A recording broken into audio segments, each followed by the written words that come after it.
Welcome to YouTube channel came to fame. और अभी के वीडियो में हम लोग डिस्कस करेंगे प्रिपरेशन ऑफ हेलो एरिन्स।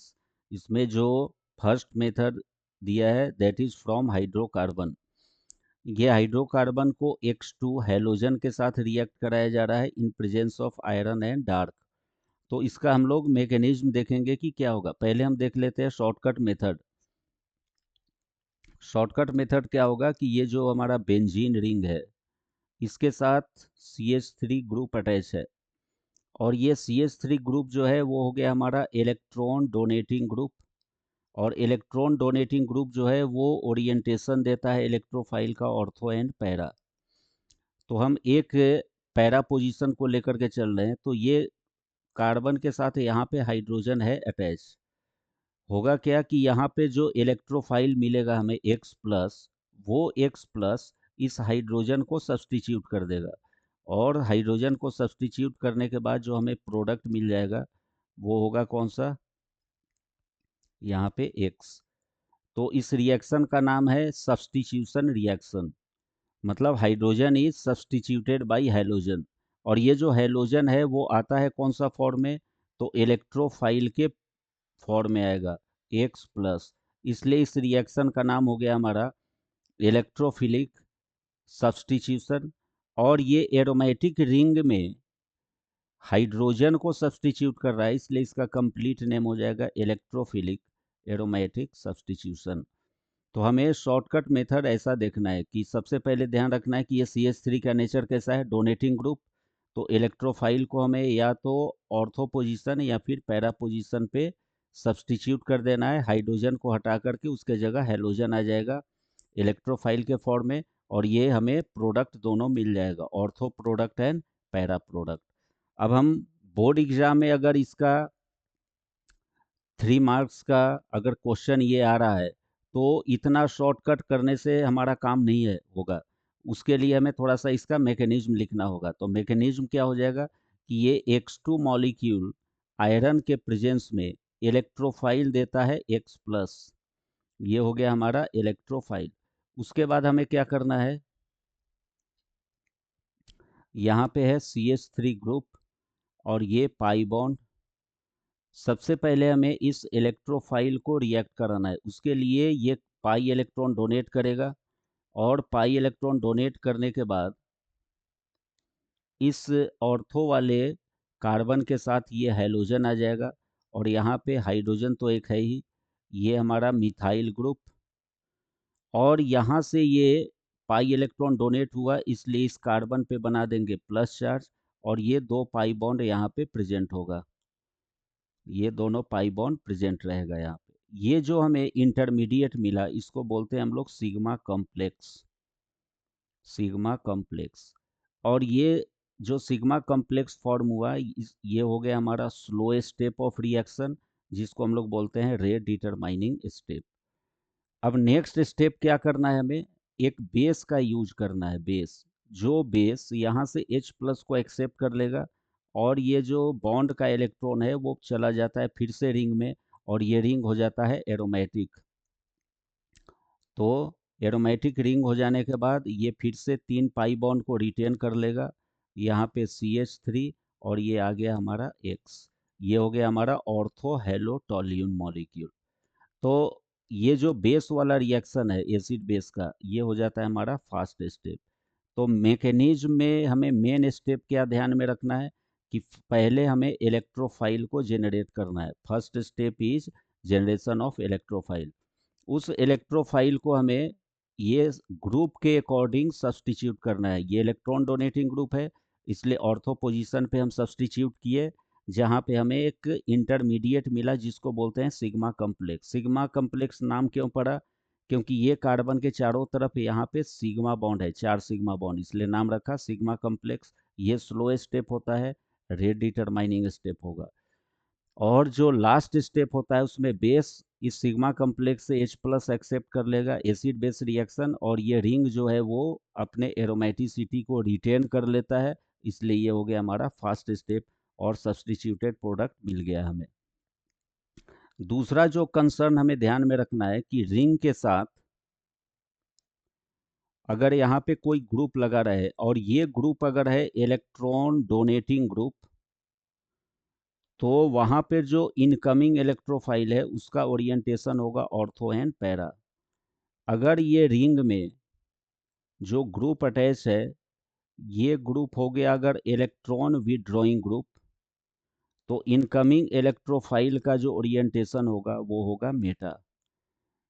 जब इलेक्ट्रॉन डोनेटिंग ग्रुप होता है तो EAS रिएक्शन वहाँ पे फास्ट होगा। क्यों?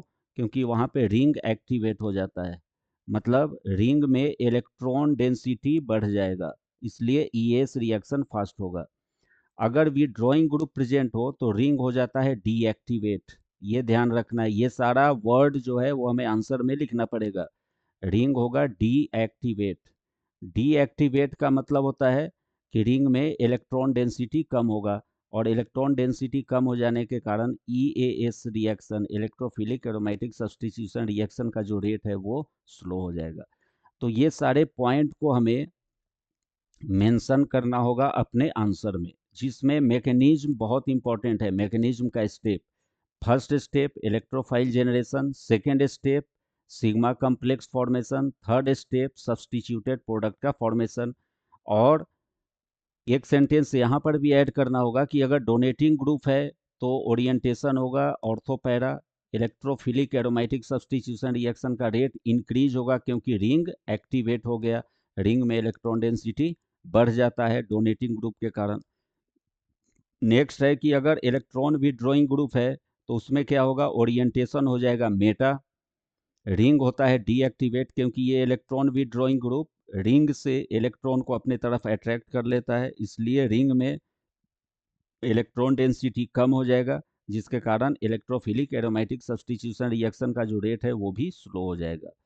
नेक्स्ट हमें हेलोएरिन को प्रिपेयर करना है अमाइन से, और वो है सैंडमेयर रिएक्शन। सैंडमेयर रिएक्शन में क्या करना है हमें, सबसे पहले ये एनिलीन मॉलिक्यूल जो है, एनिलीन एरोमेटिक अमाइन, उसको Na NO2 और HX के साथ रिएक्ट कराना है। तो जब ये NH2 ग्रुप NaNO2 HX के साथ रिएक्ट करता है इतने टेम्परेचर पे, तो वहाँ पे बेंजीन डाइजोनियम सॉल्ट का फॉर्मेशन होगा। Benzene diazonium salt N2 plus X minus. ये N2 प्लस का नेचर क्या है, तो ये जो रिंग के साथ N2 प्लस अटैच्ड है, ये होता है हमारा गुड लिविंग ग्रुप। और गुड लिविंग ग्रुप होने के कारण कोई न्यूक्लियोफाइल जो है उसको सब्स्टिट्यूट करेगा, सब्स्टिट्यूशन होगा यहाँ पे। तो ये जो हमारा बेंजीन डाइजोनियम सॉल्ट बना, ये वो अब रिएक्ट करता है किसके साथ, Cu2X2। तो बेंजीन डाइजोनियम सॉल्ट को जब हम Cu2X2 के साथ रिएक्शन कराते हैं उसे ही बोला जाता है सैंडमेयर रिएक्शन। इससे होता क्या है कि जो हमारा न्यूक्लियोफाइल यहाँ से मिलेगा दैट इज X माइनस, और वो X माइनस इस N2 प्लस जो ग्रुप है इसको सब्स्टिट्यूट कर देता है, इसको रिप्लेस कर देगा। तो जो हमें फाइनल प्रोडक्ट मिलेगा वो हो जाएगा X हेलोएरिन प्लस N2। ये जो N2 है इसका फिजिकल स्टेट है गैसियस, और ये रिएक्शन को इरिवर्सिबल और स्पॉन्टेनियस बनाने में ज़्यादा से ज़्यादा कंट्रीब्यूट करता है, क्योंकि ये गैसियस सब्सटेंस के लिए जो एंट्रोपी चेंज है वो हो जाता है हमारा पॉजिटिव, और एंट्रोपी चेंज अगर पॉजिटिव हो जाए तो वहाँ पे जो डेल्टा जी है, delta G equals to delta H minus T delta S, ये डेल्टा जी भी हो जाता है निगेटिव, और डेल्टा जी निगेटिव होने का मतलब ये रिएक्शन हो गया हमारा स्पॉन्टेनियस। उसी तरह से हमें अगर इस बेंजीन डाइजोनियम सॉल्ट को रिएक्ट कराना है Ki के साथ, तो K प्लस और I माइनस है। यहाँ पे जो I माइनस है it is good leaving, good nucleophile, जो good leaving group N2 plus को सब्स्टिट्यूट कर देता है। ये फास्टर रेट पे इलेक्ट्रॉन डोनेट करेगा और ये ग्रुप यहाँ से रिमूव होगा। तो जो हमें फाइनल प्रोडक्ट मिला दैट इज बेंजीन रिंग, और इसके साथ I प्लस N2।